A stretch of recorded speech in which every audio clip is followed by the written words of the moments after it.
Riccardo, adesso è arrivato il momento di un piccolo gioco. Wow. Lo prepariamo. Sì. Aiuto!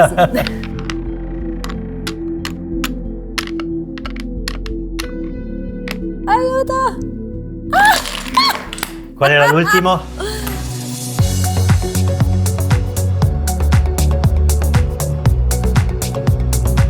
On the go with Ginta. Riccardo Monco, che onore averti qui oggi a On The Go, direttamente da Firenze, dall'Enoteca Pinchiorri, che non è soltanto una destinazione gastronomica, ma anche culturale. Ginta, ciao, come stai? Molto bene, molto bene.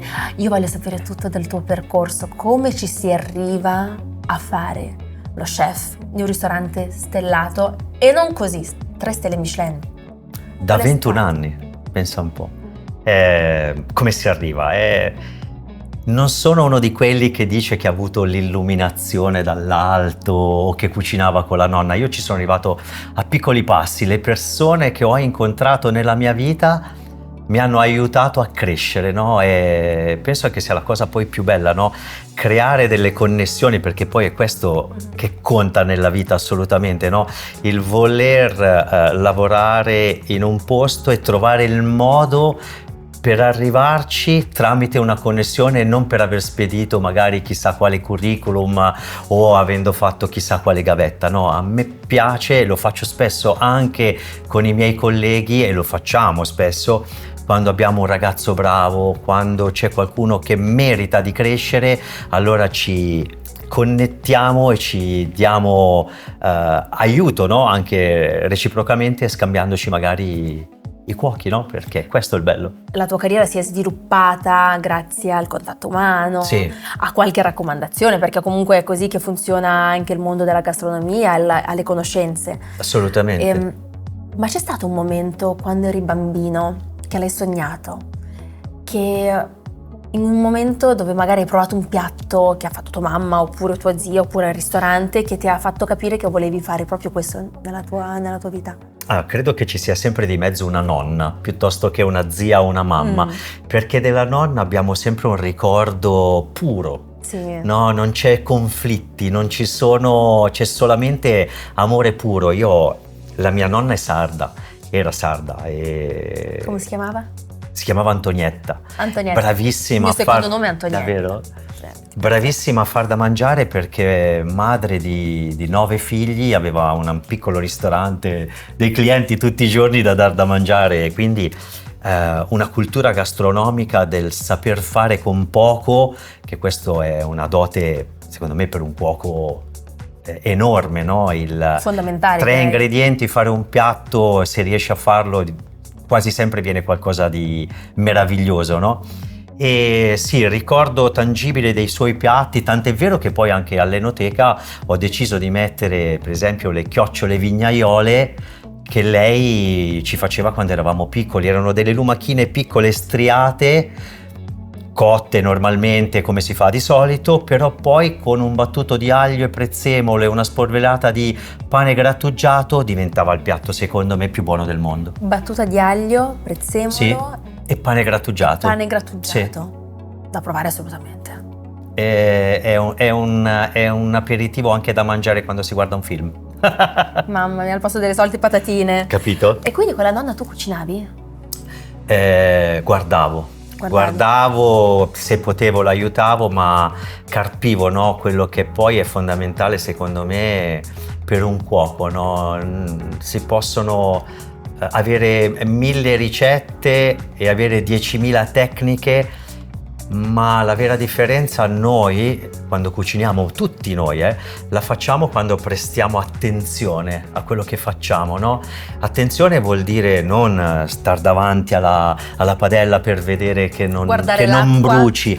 No, è capire, connetterci con tutto quello che è il mondo della cucina. Quindi già dal momento in cui io vado a fare la spesa, nello scegliere devo essere presente, capire il grado di maturazione, se va bene, se devo usare un ingrediente di stagione piuttosto che un altro, e quando poi vado in cucina capire l'ingrediente che sto usando, perché fondamentalmente è una cosa che non tutti pensano o che non tutti sanno, ma l'acqua è la vera risorsa dell'ingrediente. Più acqua, meno acqua fa la differenza del piatto, ma anche in cottura stessa. Raccontami meglio questo concetto. Un pomodoro può avere tanta acqua o poca acqua. Quando tu vai a interpretare la tua ricetta, dipende da quanto tempo quest'acqua evapora e quindi riesci a capire se è il momento giusto di aggiungere o non aggiungere l'altro ingrediente. Tu leggi una ricetta, c'è scritto rosolare per 10 minuti. Non è vero. Opinabile. Perché quel pomodoro che usi quel giorno in quel medesimo momento può avere una percentuale di acqua maggiore o inferiore rispetto a quando tu hai scritto quella ricetta o qualcuno ti ha dato quella ricetta, e quindi gli occhi e le orecchie, soprattutto questo sfrigolio dell'acqua che evapora, ti fa capire quando è il momento di aggiungere quel piatto. Ti faccio un altro esempio: la pasta secca, il riso. Tu apri la tua scatola di pasta, la tua busta, dopo ti dimentichi di chiuderla bene, comunque c'è una tendenza a disidratarla questa pasta, ad asciugarla. Quindi poi tu vai a prendere la tua bellissima confezione e ti dice 11 minuti di cottura. Non è vero. E quindi perché la pasta essendo più secca avrà bisogno forse di qualche minuto in più di cottura, perché ha bisogno di riidratarsi di più in cottura. E quindi poi qual è il segreto poi alla fine di quello che ti sto raccontando? È che un cuoco deve assaggiare quello che fa, non deve essere puramente un atto meccanico. Non è, sì, la tecnica è importante, ma ci vuole amore, ci vuole occhio, ci vuole attenzione a quello che noi andiamo a riprodurre, perché poi tutto questo si traduce in buono. Se noi cuciniamo con amore, cuciniamo con passione, cuciniamo con voglia, si traduce in amore, come una nonna fa per le figlie, i nipoti e tutti quelli che poi si siedono alla sua tavola.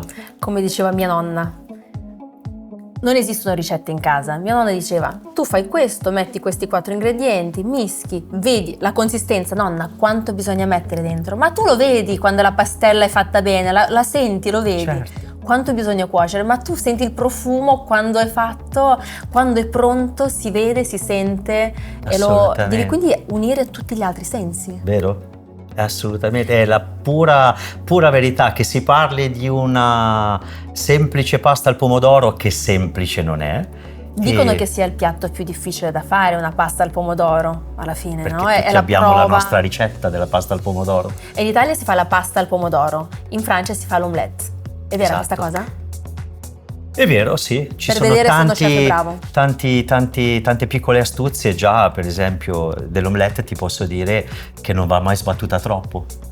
Quindi tu l'omelette la devi sbattere, ma devi anche girare? No, quando la prepari, nel senso che quando tu rompi le uova, le metti nel tuo tegamino e sbatti l'uovo, non va mai sbattuta troppo. Quindi deve avere delle piccole striature, venature ancora a vedere. Sì, un po'. Può sembrare un concetto puramente estetico, invece è perché albume e tuorlo coagulano a temperature diverse e quindi devi dargli la possibilità, al contatto con il calore, di cuocere in maniera differente, pur essendo poi la stessa, diciamo, frittatina, che poi una frittatina non è. A te qualcuno ha fatto questo test? Sei arrivato al ristorante, magari alle prime armi, il primo piatto che ti hanno chiesto di cucinare? Allora, anche qui c'è da sfatare un mito, secondo me, perché di solito si pensa, uno arriva, dice fammi una pasta al pomodoro, vediamo quanto sei bravo. No, perché un giovane cuoco prima di tutto deve apprendere quello che lo chef ha da dargli. Dopodiché si deve sentire poi lui stesso in connessione col ristorante o con lo chef, e da lì, dopo aver imparato tutto quello che c'era da imparare, iniziare a dare. Subito è un concetto che secondo me non funziona troppo bene. Nell'immaginario comune invece è così. Sì, perché la differenza, perché anche questo, vedi, tutti pensano che tradotto uno chef sia un cuoco, invece sai bene che chef vuol dire capo. Quindi per essere un capo cuoco devi prima avere dell'esperienza, e l'esperienza la fai seguendo chi ti può dare quell'insegnamento. Poi lo scegli, no? Ognuno si sceglie i propri maestri, e se ha la fortuna di trovarli bravi cresce in maniera esponenziale. Più hai maestri bravi, più diventi bravo. Chi è il tuo mentore? Ne ho tanti. Già tutte le persone che mi hanno voluto nella loro cucina, quindi... Per esempio, facciamo qualche nome. Da Angelo Paracucchi, che con Gualtiero Marchesi, io ho lavorato da Angelo Paracucchi che avevo 17 anni, piccolissimo, ancora minorenne, e lui è stato un'icona della ristorazione mondiale. È stato quello che con Gualtiero Marchesi hanno tolto il vassoio al cameriere e hanno messo gli ingredienti serviti in un piatto. Ma poi agronomo, quindi una grande cultura su tutto ciò che era alimentare, e se voleva farti una lezione su una zucchina ti parlava di questa zucchina per 4 ore. Quindi una connessione, una bravura unica è stato uno dei primi negli anni 70 a fare televisione con il gastronomo Bonassisi alla Rai, quando ancora in Italia veramente non si sapeva che cosa fosse la ristorazione di alto livello, no? Che anche lì, parlando di ristorazione di alto livello, c'è sempre una differenza. Non è ristorazione per extraterrestri, è ristorazione fatta con un certo concetto, con una certa maestria, con un certo rispetto per gli ingredienti, come si diceva prima, su quello che si vuole fare, no? Dunque la ricerca dell'ingrediente fa sempre la differenza. Si parte da quell'ingrediente per poi realizzare un piatto. Lì sta poi nella bravura del cuoco o dello chef. Parlando di ingredienti, tu sei uno dei principali esponenti del menù stellato vegetariano. Esatto, ecco, il secondo mio mentore è Pietro Lehmann, che è svizzero, dicevamo. Che è svizzero, che ha lavorato per tantissimi anni con grandissimi chef internazionali, da Freddy Girardet a Gualtiero Marchesi, una nota propensione per le verdure, e ne ha fatto veramente, lui è stato uno che ha dato tutto se stesso per spiegare quanto le verdure fossero importanti per la nostra alimentazione. Le regole della ristorazione oggi sono 70% verdure e 30% proteine. Cosa vuol dire? Che ci siamo accorti che c'è la necessità nel nostro corpo, nel nostro organismo, di dover dare più spazio alle verdure. Mentre prima il contorno veniva dato a parte in un piattino piccolino, oggi si può anche pensare, come all'Enoteca, di avere il menù Madre Terra, che è un menù di 10 portate, tutte a base di verdure. Non è scontato, anzi è una cosa molto difficile quello di dare omaggio alle verdure, che in realtà sembrerebbe che sia un alimento più povero rispetto, non so, alla carne pregiata, piuttosto che al pesce prelibato, all'aragosta. Come fai a bilanciare un menù simile? Come fai a rendere le verdure prelibate e pregiate per metterle su un menù stellato? Mi ripeto, prima di tutto bisogna cercare dei bravi contadini che sacrificano la loro vita.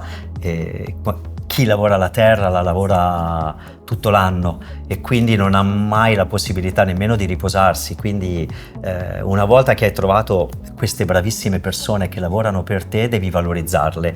Valorizzarle vuol dire dare un nome, un cognome a quello che tu hai acquistato da loro. E con la stessa metodologia dove tu applichi le tue tecniche cuocendo carne o sfilettando pesci, devi usarla con le verdure. Niente di più facile per chi è abituato a creare piatti, quindi dal nulla può nascere un piatto estremamente complesso o molto salutare, anche con le verdure. Il tuo piatto simbolo vegetariano? Ma non ne ho, no, sono uno che odia i piatti iconici. Non mi piacciono assolutamente perché è come se un po' ci si fermasse. E invece la cucina ha bisogno di respirare, di essere viva, e lo faccio spesso, l'ho sempre fatto, che quando un piatto diventa troppo iconico, e quando capisco che questa cosa è arrivata al culmine della sua, diciamo, ricercatezza, e ti dirò di più, cambio, lo tolgo. Io ho fatto un menù che si chiamava Evoluzione, proprio per far capire che un piatto si evolve, e se tu lasci da parte un po' il tuo ego e ascolti il cliente, ascolti i giudizi che ti riportano i direttori, i maître di sala, ascolti i cuochi che lavorano con te, questo piatto nasce e muore in maniera completamente diversa, si evolve, dai la possibilità a un piatto di migliorarsi. Ed è qualcosa di molto molto interessante. Quindi quando arriva all'apice praticamente lo togli per farlo restare anche nella memoria alla sua gloria. Sì, e poi do anche la possibilità ai nostri clienti di chiamarci e dire: vorrei riassaggiare quel piatto. E poi lo fate o no? Sì, assolutamente sì, certo. Che bello. Sì. E poi, questo è il bello della ristorazione, poi, no? E uno dei piatti più ricercati dai clienti che non ci sono più nel tuo menù qual è? Anche questa è una storia bellissima, perché Alessandro della Tommasina, che lavora con me da 20 anni, che è lo chef, no, dell'Enoteca Pinchiorri, gli ho detto: ma te mi fai sempre questi piatti ricercati, che hai lavorato da marchesi così, ma me lo sai fare uno spaghetto ai frutti di mare? E mi dice: aspetta, ti faccio vedere, no? E ha fatto questo piatto di spaghetti alla chitarra con tutti i frutti di mare, i gamberi, gli scampi, le capesante, le vongole, le cozze, e poi l'ha finito con questo pane, questo panko giapponese saltato all'aglio, no? È diventato un piatto iconico, perché tutti quelli che poi vengono a mangiare all'Enoteca lo rivogliono. Quindi, pur non essendo in carta, diamo poi la possibilità di reinterpretare questo spaghetto. Hai nominato il panko? Sì. Ci fai venire in mente il Giappone. Sì. Tu hai un legame molto solido con il Giappone, da 30 anni, sì. Viaggi, tra poco parti, tra qualche giorno riparti di nuovo. Come è nato questo amore? Che cosa rappresenta per te il Giappone? Beh, sai, gastronomicamente sul Giappone c'è da dire tanto, perché all'Europa ha insegnato tantissimo. I primi viaggi dei grandi chef francesi negli anni '80, quindi portati in Giappone, hanno scoperto che, la dico così, sembra brutale, ma in effetti è proprio così, che le verdure dovevano essere mangiate verdi e croccanti, mentre prima magari in Europa si cuocevano gli spinaci finché non diventavano marroni, quasi non si raffreddavano e si conservavano dentro il forno, perché lì dovevano andare, non in frigorifero, no? Brutale. Però è così. Questa era la nostra cultura. Ci siamo migliorati capendo che una verdura va cotta in acqua salata, scottata, lasciandogli poi tutte le proprietà organolettiche, perché oltre alla parte estetica è quella che ci fa bene, quello che noi abbiamo dentro il nostro spinacio. Ed è proprio questo, proprio il loro modo di fare cucina, che è completamente diverso da noi, anche se poi loro sono venuti a imparare per tanti anni da noi, e oggi per esempio Tokyo, come sai benissimo, ha 13 ristoranti 3 stelle. Sì. Quando l'Enoteca nel 92 è arrivata in Giappone non c'era la Michelin. Nel 92, che è l'anno in cui l'Enoteca Pinchiorri ha preso la terza stella. Le 3 stelle, sì. I giapponesi sono sempre molto rimasti radicati al loro tipo di cucina. Sì, fanno cucina italiana, sì, fanno cucina francese, cucina spagnola, ma la cucina kaiseki rimane kaiseki, sushi rimane sushi e tempura rimane tempura, pur essendo delle cucine, una cucina che è stata molto influenzata. La tempura, che tutti pensano che sia propriamente una frittura fatta con una pastella, pensano sia giapponese, invece è stata portata dai portoghesi. Quindi anche il nome tempura arriva dal portoghese? Non lo so, però questa pastella, dove loro sicuramente ci friggevano il baccalà, quando poi sono arrivati in Giappone hanno lasciato questa tecnica, questa cosa. Il ramen è cinese, non è giapponese. I gyoza, che tutti pensano che siano giapponesi, invece sono di origine cinese. Vedi quanto è bella la cucina, cioè farsi influenzare è bellissimo. È uno scambio culturale. Certo, a quel come punto. tutta la cucina italiana poi del resto. Raccontami del tuo primo viaggio in Giappone. Il Giappone ti segna nel momento in cui arrivi, perché hanno un modo di interpretare la vita molto inquadrato, sembra, ma invece è un'interpretazione e un rispetto del prossimo molto, molto solido, no? Dunque un giapponese non farebbe mai niente per metterti in imbarazzo, tanto è vero che quando io parlo con i miei cuochi e con i pasticceri, loro non possono mai dirmi di no, perché nella cultura giapponese al capo no, non si dice mai. Non si dice. Quindi si dice ho capito. Tradotto, ho capito, non ho capito. Però è bello da raccontare, perché alla fine riesci sempre a trovare un legame di due culture diverse e lì capisci quanto poi magari io come italiano sono più istintivo, sono più per fare delle cose nell'immediato, e capisco il loro limite, che non nascono cuochi di cucina italiana e devono capire prima di tutto la tecnica e l'ingrediente, poi capire come interpretarla. È l'esatto contrario di noi. Ti faccio un esempio sulle due cucine. Sì.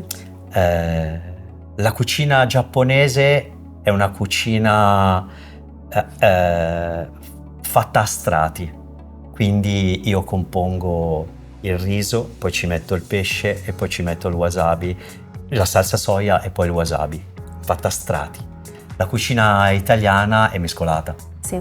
Quindi è completamente un modo di interpretare le due cose. Le loro zuppe sono fatte appoggiando un ingrediente sull'altro, facendo una composizione bellissima, mettendo il dashi, il brodo, quello che c'è da mettere, e lo fanno bollire. Il nostro brodo è mescolato. È proprio questa la differenza che c'è tra noi e loro. Hanno una capacità di essere anche minimalisti nel presentare un piatto, un ingrediente, una ricetta, che quando la capisci riesci a capire poi la bellezza della cucina giapponese. Nella semplicità. L'interpretazione delle stagioni, quando fanno la cucina kaiseki devono assolutamente interpretare anche la stagione, quindi la foglia di castagno leggermente rossa o l'ingrediente stesso, ma comunque una rappresentazione della stagionalità. Quindi tu arrivi il 20 marzo? Sì. Con le Enoteca Pinchiorri? Sì, eravamo a Tokyo in quel periodo. Eravate a Tokyo? Sì. E cosa siete andati a fare? Allora, io sono arrivato 2 anni dopo, ma c'era già un'Enoteca Pinchiorri in Ginza, pieno centro di Tokyo, un palazzo, un grattacielo bellissimo, 1200 metri quadri di ristorante, una cantina importante, tanto è vero che dopo il primo anno abbiamo preso subito il Wine Spectator come premio, e più di 20 cuochi, 25 camerieri.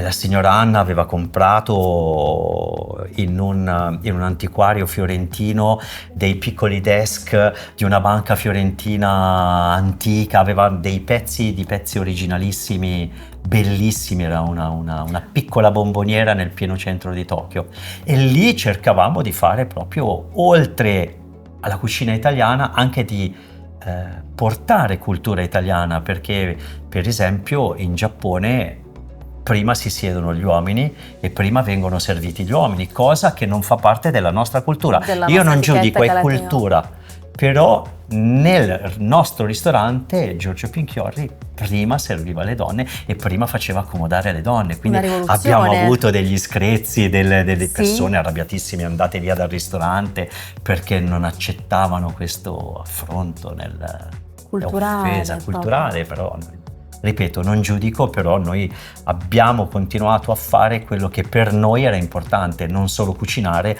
ma anche far capire che cos'era l'Italia.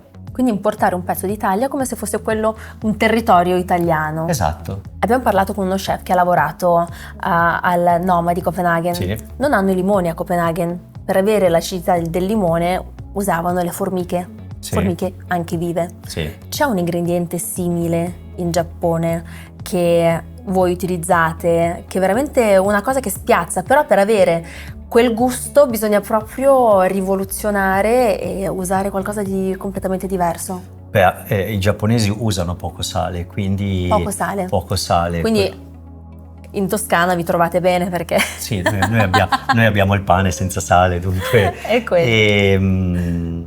Un ingrediente che mi viene da pensare, magari poi come tutti magari oggi conosciamo, è il miso, no? Che può essere bianco, rosso, e dipende poi dalla stagionatura che gli viene fatta. Che cos'è il miso esattamente? Perché io è un fagiolo fermentato. Fagiolo fermentato, Sì, perché io a casa per esempio ho il barattolino di pasta, sì, di miso, sì, che poi si fa rinvenire. è un esaltatore di sapidità, puoi usarlo anche per metterlo nel brodo, in una salsa, col pesce, con la carne ci sa benissimo, è la base anche del ramen per esempio. E lì si parla sempre anche di un fatto di cultura, no? Parlavi delle formiche.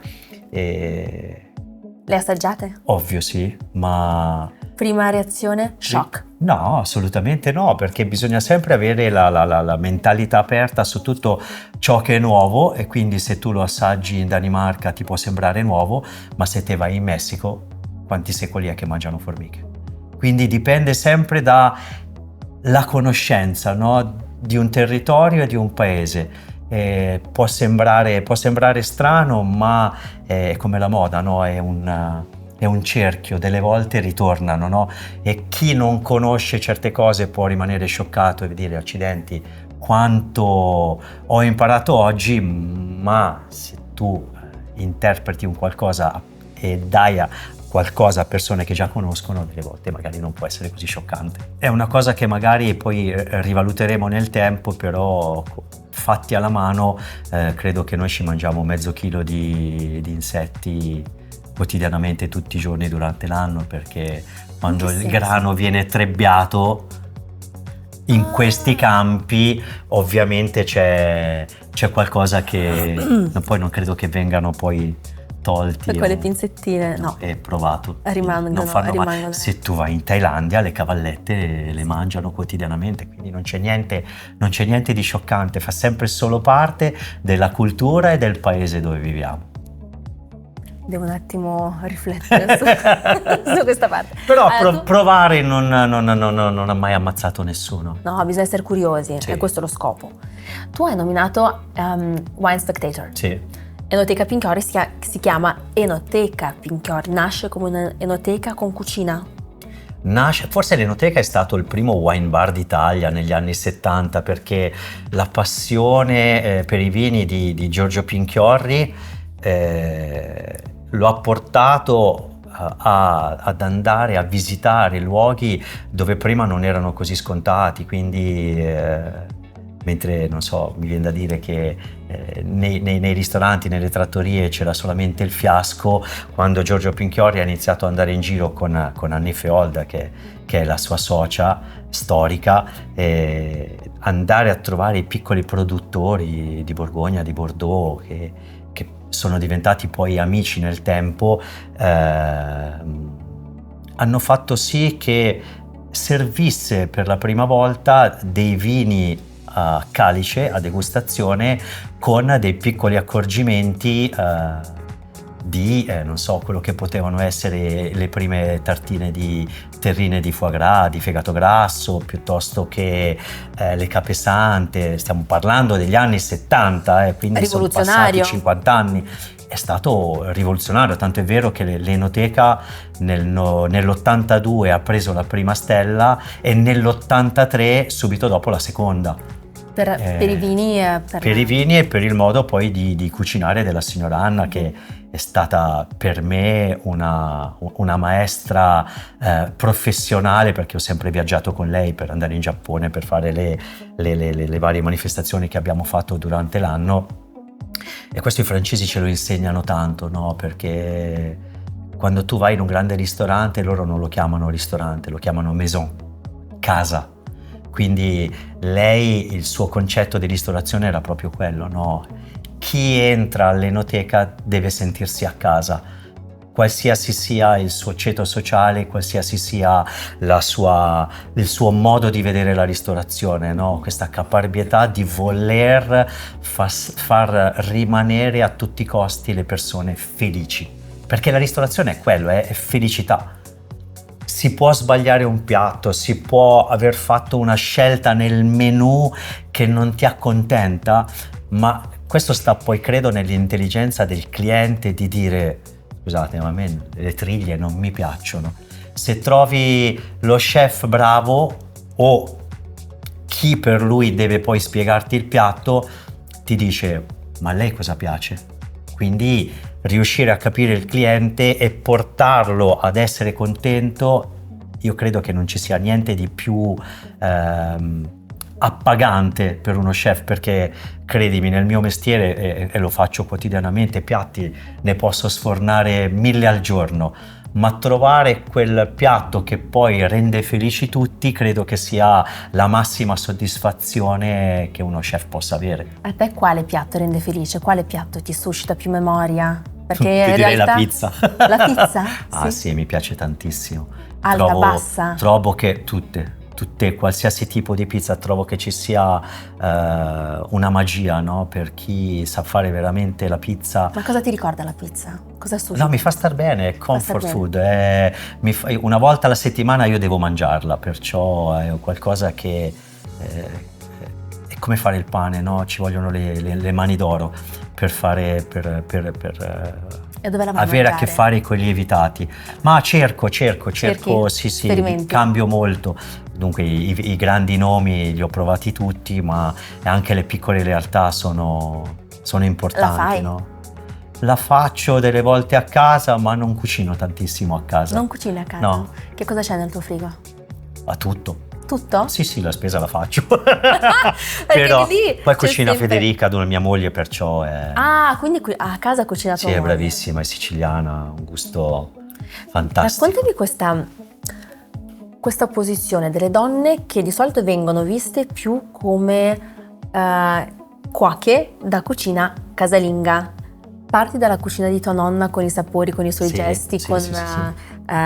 l'ispirazione che nasce lì. Quindi poi vai a fare una scuola alberghiera. Esattamente, faccio la scuola alberghiera a Milano. A Milano. E dopodiché, finita la scuola alberghiera, il mio professore mi manda a Chianciano Terme, 450 km a 17 anni, lontano da Milano. Come l'hai presa questa cosa? Benissimo, non vedevo l'ora di partire. A me piaceva il fatto di staccarmi da tutto quello che era safety, dunque andare fuori proprio dalla tua zona del comfort. Sì, ma poi come spesso accade, quando parti vuol dire che hai una base molto solida, che sai che qualsiasi cosa ti succede puoi sempre tornare a casa, quindi il partire era sempre solo il fatto di vedere cose nuove, no? Poi come la curiosità che un cuoco deve avere. Faccio questa stagione di 7 mesi a Chianciano, ma ho capito che a me le stagioni non piacevano molto e da lì trovo un piccolo ristorante con una stella Michelin in un vecchio frantoio a Montefollonico, di fronte a Montepulciano, quindi il vino, vedi, già iniziava a entrare nella costellazione. 9 donne in cucina, io e un giapponese. È stata una di quelle esperienze che mi ha talmente segnato, perché a distanza di più di 30 anni, Yolanda, che era la chef, oggi ha 96 anni, ancora mi chiama. Una volta al mese mi chiama come il suo nipotino. Una madrina? Mi chiama per sapere come sto, cosa sto facendo, e la cucina come va, raccontami. Ma lei poi è stata anche poi una grandissima chef, perché comunque tutto quello che faceva lo faceva benissimo. Cucina prettamente toscana, ma c'è sempre cucina e cucina. Allora, da quelle parti ci sono i pici, che è un piatto tipico di pasta dell'Aretino, no? Che acqua e farina sono degli spaghettoni senza uovo che vengono fatti. In questo ristorante i pici venivano fatti a mano e quando un cliente lo chiedeva usciva una cuoca a fargli davanti al cliente i pici. Mamma, una cosa tirati a mano e un pochino arrotolati, era una cosa bellissima. Dunque impari poi il valore del tirare la pasta col mattarello piuttosto che con la macchina. Avevamo un orto, vedi questo che oggi c'è questo richiamo alle verdure, con suo marito che si chiamava Novilio, bellissimo nome, super toscano, apriva la finestra e diceva: Novilio, portami le carote, e lui andava giù, toglieva le carote dalla terra, ce le portava, e quelle carote, credimi, avevano tutto un altro gusto. È questo che poi alla fine dovremo insegnare alle nuove generazioni, a cercare assolutamente di trovare le materie prime buone. Si possono trovare, si devono cercare, perché se non partiamo da queste cose, da questi ingredienti, io sono per l'avanguardia, sono per le influenze, sono per tutto ciò che ci cambia la vita, ma non dobbiamo mai dimenticarci che quello che siamo, quello che mangiamo, quindi assolutamente la base deve essere buona. Dopo la chiusa, e lì, come ti raccontavo all'inizio, e non avendo mai mandato curriculum, il proprietario mi fa: dove vuoi andare dopo? E io ho detto: ma io vorrei andare... Una wishlist. Vorrei andare o da Paracucchi o all'Enoteca Pinchiorri. E lui mi disse: no, ma l'Enoteca Pinchiorri sei troppo giovane, non va bene, però io conosco bene Angelo Paracucchi e mi metto in contatto con lui e provi ad andare. All'epoca lui aveva aperto questo locale, è stato uno dei primi a Parigi, al Royal Monceau, Avenue Foch. Bellissimo, bellissimo. E io parto con i miei genitori per andare da lui, sempre 17enne, parto per andare a lavorare da lui stava registrando, un omone grosso, burbero, ci sediamo su questi divanetti e invece di parlare con me parlava con mia madre. Allora signora, dove lo mandiamo questo ragazzino, mi raccontava. E io: no, ma io vorrei andare in Francia, sono pronto. E lui: no, guardi, lo teniamo qua un po', poi vediamo. Da lì iniziò la mia avventura con Angelo Paracucchi, bellissima come vi ho raccontato prima. Poi questa piccola parentesi in America dove dovevo andare a lavorare con uno dei suoi chef. Purtroppo, non essendo un professionista, non avendo 10 anni di esperienza, partivo non in maniera illegale, perché per me in totale, diciamo, incoscienza, e avendo poi ascoltato le parole di questo chef che mi aveva raccontato che il contratto me lo avrebbero fatto poi lì in loco, in America non funziona così. In America ti chiedono perché sei lì, quanti soldi hai, come funziona, bla bla bla bla. Un interrogatorio. Aperto le valigie, hanno trovato la mia bellissime giacche da cuoco e mi hanno detto: allora... I coltelli no? I coltelli non li avevo portati. Meno male. E allora cosa vuoi fare? Te ne torni a casa o affronti un processo a New York? Signori, torno a casa, arrivederci, è stato bello. Non è scontato. No, però vedi, non tutti i mali vengono per nuocere. Torno a Milano, vado da Medagliani, che è questo bellissimo negozio di attrezzatura alberghiera dove c'aveva tutti i libri dei grandi cuochi, di tutte queste star che tutti noi, perché prima non googolavi, non cercavi sul telefonino il menù di quello chef, dovevi guardare i loro libri e da lì, se ti facevano gola, dovevi prendere il treno o farti portare e andavi a visitare i loro ristoranti, no? Un po' per tutti funzionava così. Sì. Mi dice: guarda, c'è un giovane chef svizzero che ha aperto questo ristorante di cucina vegetariana, faccia parlare. Citofono, dico chi sono e mi ha preso poi a lavorare con lui, tanto è vero che... Questo chef era? Pietro Lehmann. Pietro Lehmann, e dopo una bellissima esperienza con lui mi dice: sei pronto, devi andare in Francia, in un grande ristorante, in un grande 3 stelle. E... Quindi lo chef stesso ha detto: sei pronto? Sì. E ha voluto per te comunque il mio meglio, di tenersi questo gioiello che aveva plasmato per se stesso, e ti ha voluto far crescere e darti le ali praticamente. E credo che poi non l'abbia fatto solo con me, ma l'intelligenza appunto di Pietro è stata quella poi di formare cuochi e di mandarli in giro per il mondo. Che generosità. Se oggi l'Enoteca Pinchiorri ha un menù di cucina vegetariana e vegana, sicuramente parte di questo merito è di Pietro, che è stato lungimirante, no? E quindi ti ha mandato lui, a un certo punto ti ha messo le ali, ha detto vola, e tu sei volato a? Sono volato a Parigi, da Lance Anderance in questo ristorante che si chiamava Luca Carton, si chiama tuttora Luca Carton. Place de la Madeleine. Place de la Madeleine, 30 anni di 3 stelle e mi sono ritrovato con 45 cuochi francesi, un italiano, a lavorare appunto in questo bellissimo ristorante. E da lì? Da lì ho fatto la mia esperienza, tranne che poi un giorno lo chef mi ha detto: guarda, c'è un ristorante a Firenze che ha preso le 3 stelle. Carlo Cracco, che conoscete tutti, aveva già lavorato in precedenza prima di me da Sanderance. Connessione, se vuoi ti metto in contatto con Carlo Cracco, vai lì e magari ci rimani. Telefono a Carlo Cracco. Ma che bella questa immagine di questa generosità, che comunque di un cerchio che si aiuta l'un l'altro. Assolutamente. Invece uno penserebbe che magari ci sono i coltelli dietro, il protezionismo, che invece no. Se perché tutto torna, dunque se crei connessioni, le connessioni si moltiplicano, poi non diventano singole. Tramite Cracco finisci? Parlo con Cracco, che all'epoca faceva lo chef all'Enoteca, e inizio a lavorare all'Enoteca. L'Enoteca adesso sono 30 anni. 32 anni a gennaio. 32 anni a gennaio. È stata una bellissima esperienza che mi ha portato questa escalation per poi diventare executive chef e oggi anche socio di Annie Feold, Giorgio Pinchiorri, Tom Berlialessandro e Caterina Zoppoli. Siamo una bellissima squadra. Una famiglia. Sì, esattamente, che tutti i giorni si impegna per portare questo ristorante avanti nel futuro, perché è questo poi che magari tutti non sanno, che il nuovo spesso viene considerato come qualcosa di unico, no?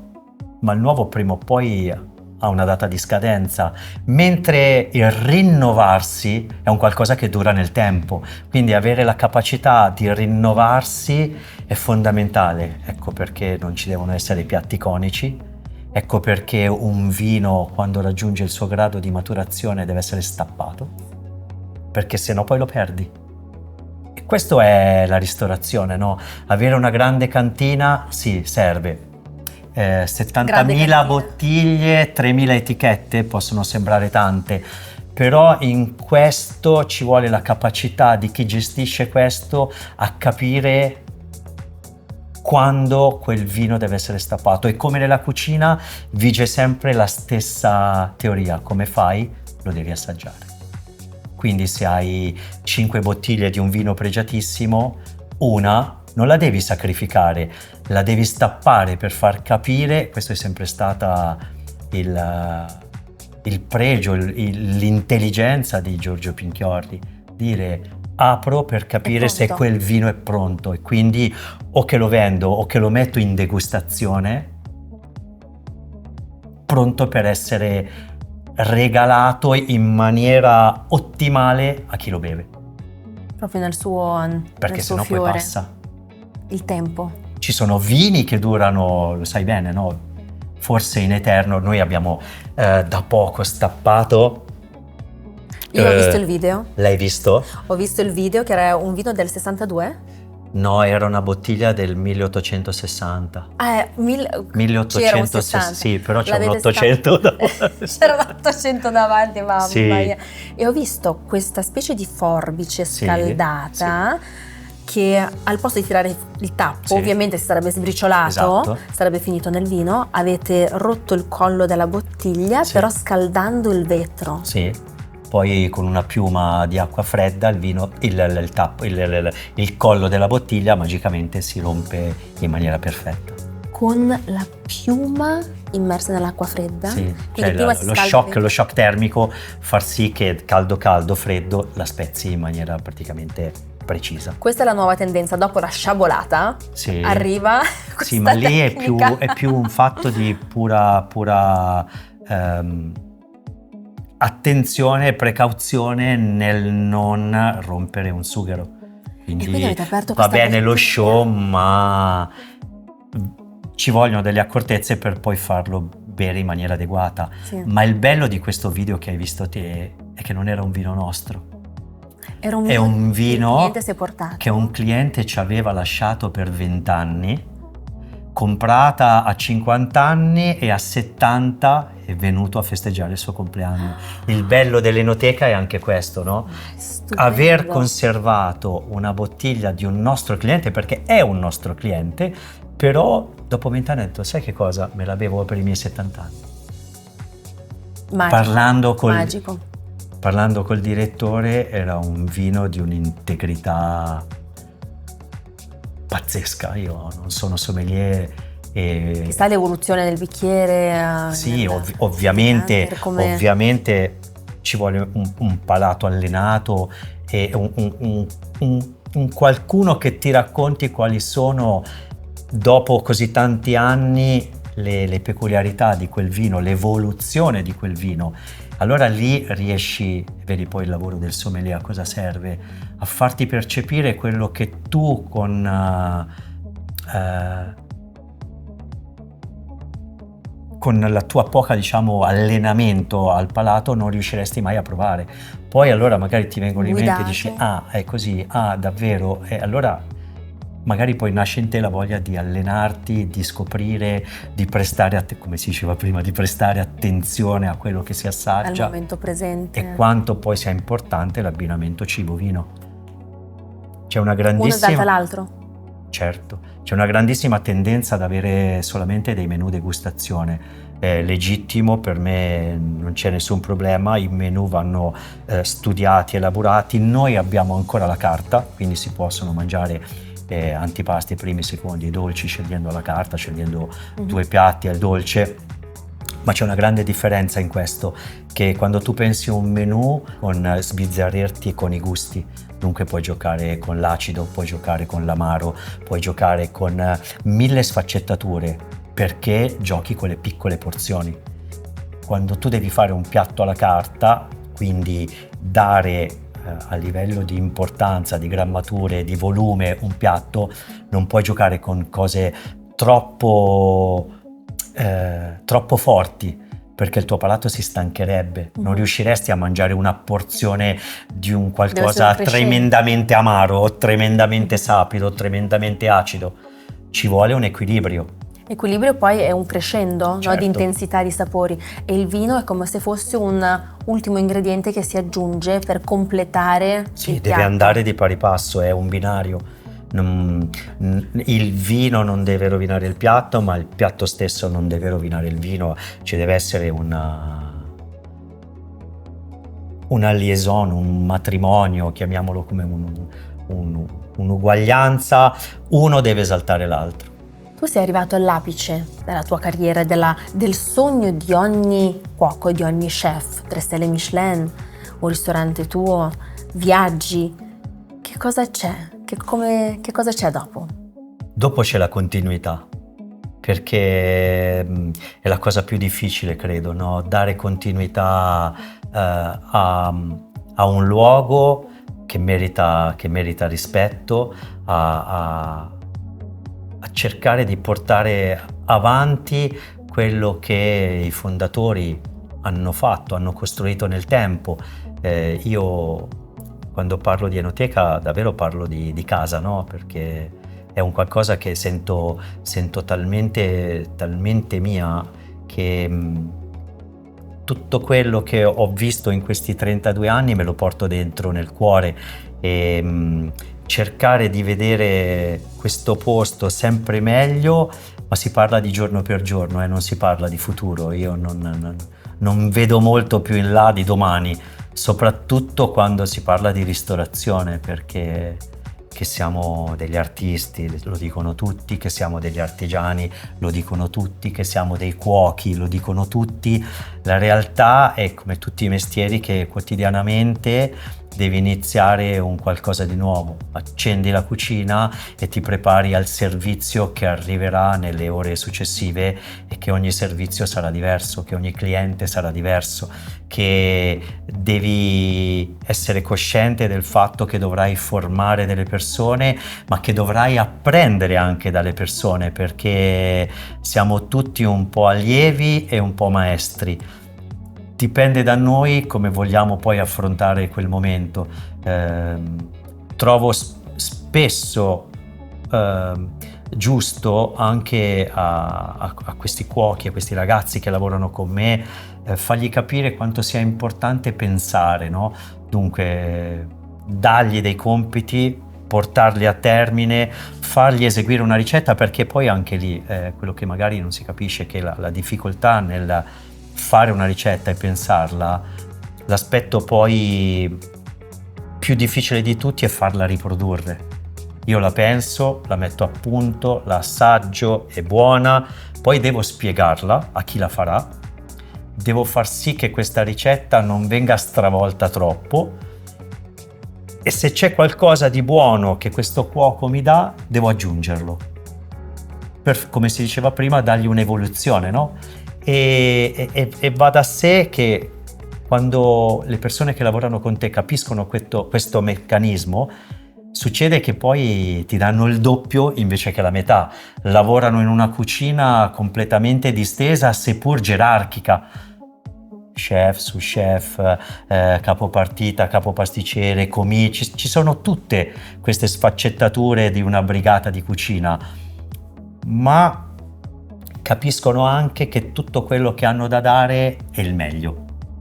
Dunque zero stress, zero forme di annullamento delle persone, come spesso sento dire che in queste grandi cucine non bisogna fiatare, non bisogna parlare, sì, oui chef, sì chef, è l'unica cosa che bisogna dire. È vero, funziona così, ma c'è anche la parte umana che dopo deve capire quello che quella persona è in grado di darti per poter sempre migliorare e alzare sempre di più l'asticella di questa cucina. Una grammatica dei sapori. Esattamente. Quindi tu praticamente gli dai gli strumenti e poi ti lasci anche trasportare e stupire. Su quello che è la vita quotidiana del ristorante, quello che ci sono i compiti, dove ci sono i compiti vanno eseguiti, ma poi non vorrei ripetermi, sapere che poi ci sono persone che sono delle menti pensanti è fondamentale. Riccardo, adesso è arrivato il momento di un piccolo gioco. Wow. Lo prepariamo, sì. Pesca uno di questi cartoncini, così Questo. scopriamo se la ricetta che proporrai sarà un primo, un dolce, un antipasto, un secondo. Sì. Antipasto che uno di solito quando uno pensa all'Italia pensa sempre a un primo, invece no, questa volta abbiamo l'antipasto. È vero. Il gioco Jenga lo conosci? Mai giocato, lo conosco, ma non ci ho mai giocato. Su ogni pezzettino c'è un ingrediente. Quindi noi peschiamo gli ingredienti e dopo, seguendo un po' la grammatica dei sapori di cui abbiamo parlato prima, cerchiamo di costruire una ricetta che sarà un antipasto. Ci sto, poi la metto anche in menù però. Vai, inizia tu. Ma è troppo facile. Così. Carota. Allora, vediamo. Ah, qua proprio così? Sentire, sì, bisogna sentire perché alcuni pezzi sono un pochino più morbidi. Fagioli cannellini. Quindi un pochino miso.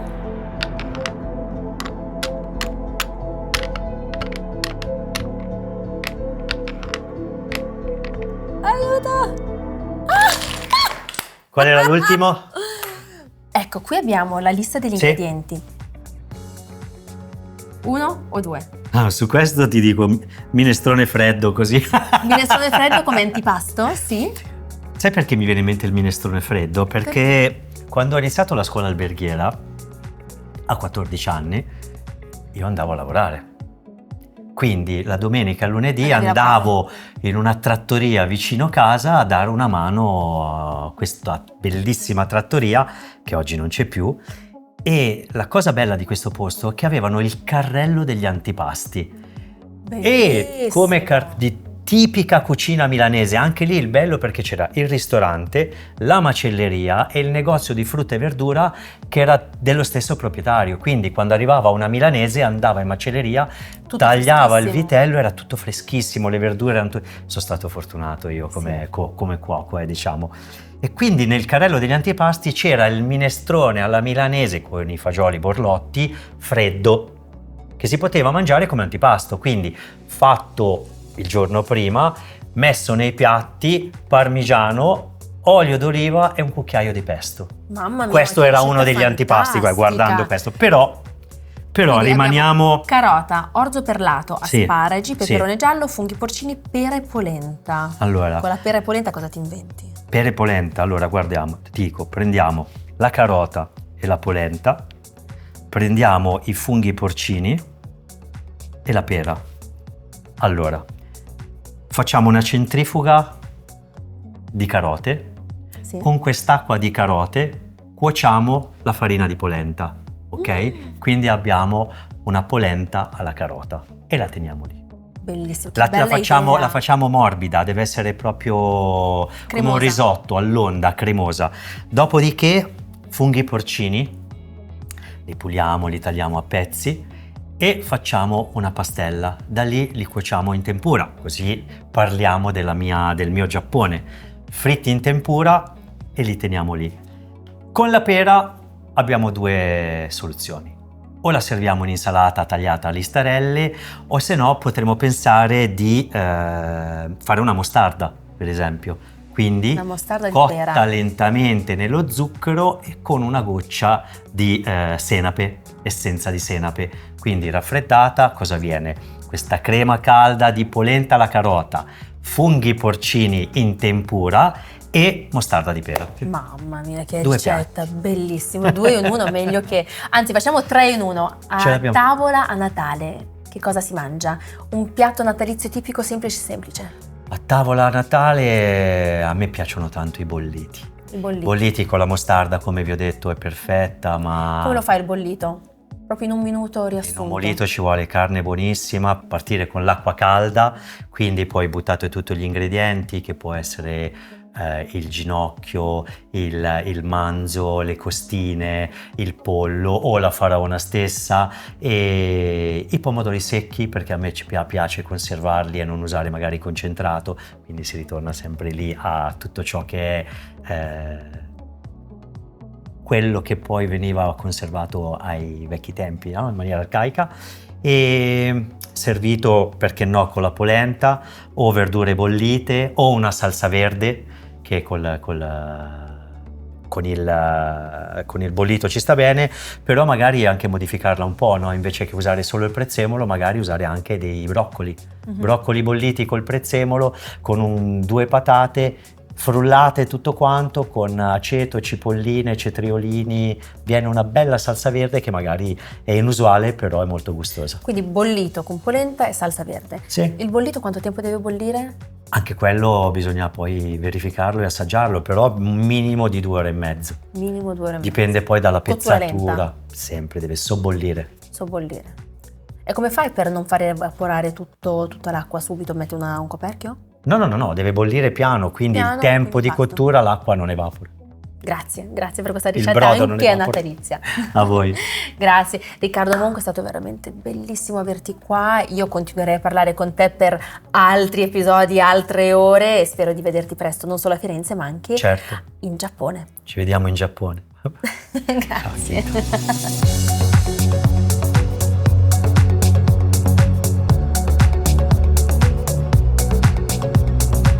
On the go. On the go. With Genta.